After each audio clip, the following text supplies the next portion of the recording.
Bit অনেকের বাড়িতেই খেতে চায় না, আমার বাড়িতেও খেতে চায় না বলে আজকে এইভাবে রান্না করলাম। গরম ভাতের সঙ্গে খেতে খুবই ভালো লেগেছিলো।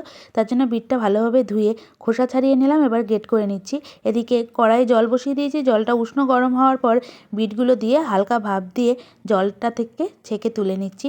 সব বিটগুলো জল থেকে ছেঁকে তুলে নেওয়ার পর একটা ঝাঁপিতে আলতোভাবে চাপ দিয়ে বাদবাকি জলটা বার করে নিচ্ছি। পুরোপুরি জল বার করব না, তাহলে বিটটা খেতে ছিবড়ার মতো লাগবে। গ্যাসে কড়াই বসিয়ে দিয়ে পরিমাণ অনুযায়ী সর্ষের তেল দিয়ে দিলাম কালো জিরে ফোড়ন।